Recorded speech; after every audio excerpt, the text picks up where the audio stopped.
you get that same feeling. You're always hypervigilant, and yeah, you don't want to go to Walmart when it's busy. So, and if you do, it's 10 seconds in and out, and you may get invited by your buddies to, hey, come on out to this bar, and you're like, not comfortable, not going to do it. So you find an excuse. And well, I even tried to. I was like, I got to do something, because you get medically released from the military. They want to help you retrain yourself, right? Yeah. And I was like, I like helping people. So I trained to be a PSW, which was probably the worst decision I ever made in my life, because you're going into a career where people are ultimately coming to you to die. Right. Right? It's not like you're like, okay, Right. I can save this the guy. So you make friendships with a lot of the elderly people, and I loved helping them. But then you come in one day, oh, where's room 10? Well, he had his pneumonia. He's at the hospital, and then 2 days later he dies. It's like, It was devastating. It was just a hard job. So when I worked, I worked. But my days off, I'd just be in Chalk River, hiding in my basement, drink until it got dark, and then maybe wander the roads. And it was like, okay, this works, but that's not normal.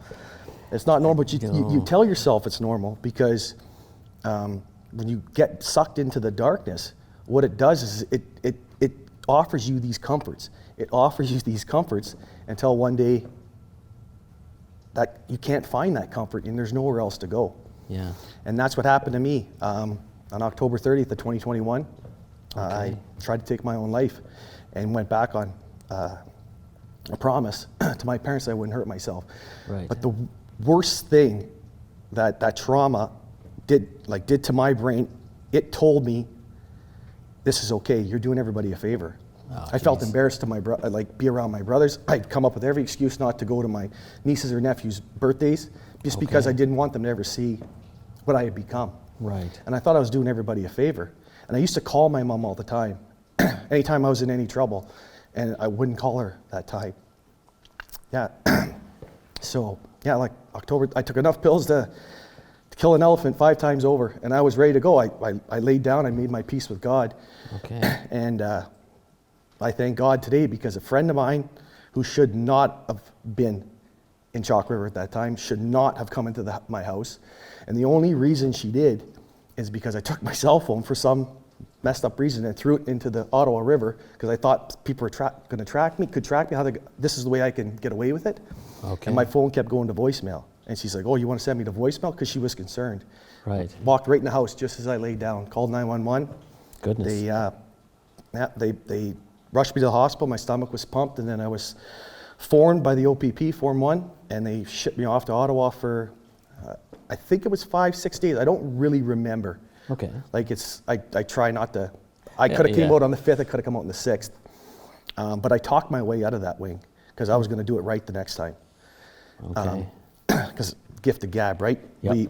If we can go around in public and nobody's like, I didn't even see this coming, well, it's because we're putting on an act, we're putting on a show. And All the things, he was just so excited to get these professionally trained caddies out there. His name's Jake Kerr, and just a wonderful human being. He's my best friend today. And Sean and I, and this is why I love Sean so much, he took an entire summer where he does custom carpentry, and he just gave up his entire business for the summer to load up a Winnebago. Me and him drove out there to live in a trailer for a summer, to caddy around Cabot, and he gave all put his business on hold to make sure I was okay. wonderful. To have like a friend like that, Yeah.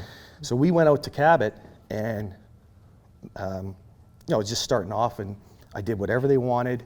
I busted my ass. I learned my craft, and became one of the most reliable caddies for them out there. And they love me. That's why I'm sporting the Cabot logo here. Yeah, the shirt, the Cabot stuff on and today. my caddy school for soldiers hat. Right.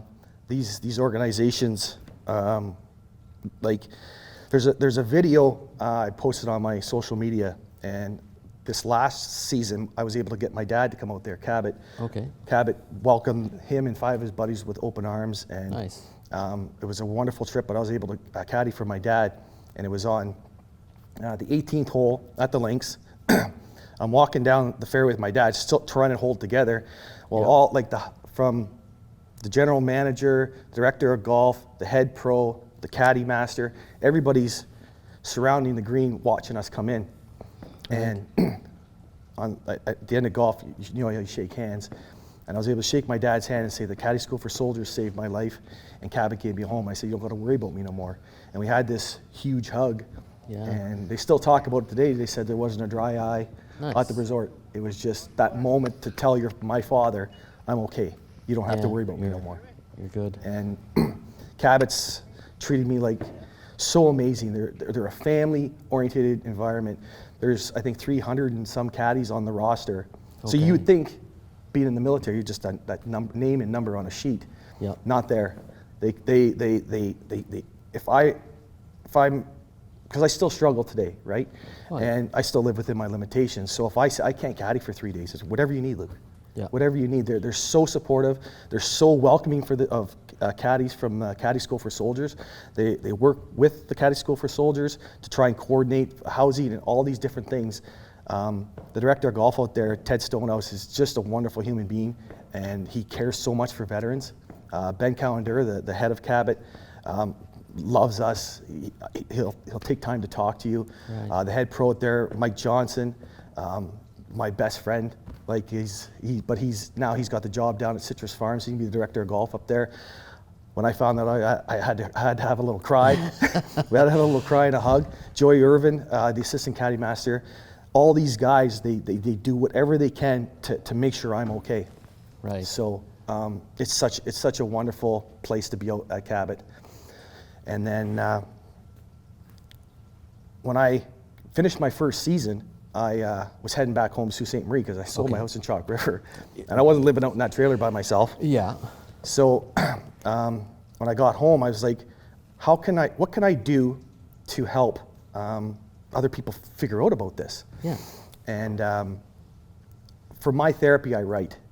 And I think I've told you this story before. Yeah. Like when people understand, like I said, Mary, I tried to work my way through high school. Well, I got a 50 in grade 12 English. And when you get a 50 in grade 12 English, you didn't get a 50. They gave you a 50. Right. So when people read my writing, they're like, did you really write this? I'm like, well, yeah. So I think a lot of people look at me and make the assumption, and not that I don't even know how to write. They didn't even probably think I knew how to read. So, but I use my poetry as my therapy. So I wanted to find a Right. way to use, how can this poetry that helps me, how can I use it to help everybody else? And my uncle, Dave Christie, came up with a wonderful idea to create the Luke Cyr Foundation. Right. And so we're 1 year old, and an offshoot off the Luke Cyr Foundation is a website called visionpoems.com. And if you log on to visionpoems.com, there's videos.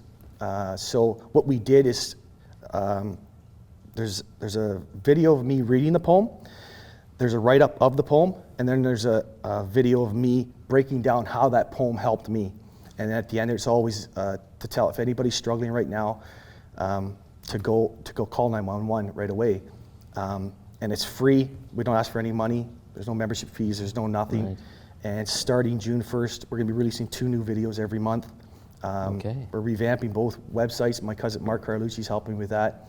And we got a lot of good ideas going forward. And every penny that comes into that organization is going back out. I give 50% to the Caddy School for Soldiers and 50% to the Robbie Dean Center. Both, Right. without them, I'm not here.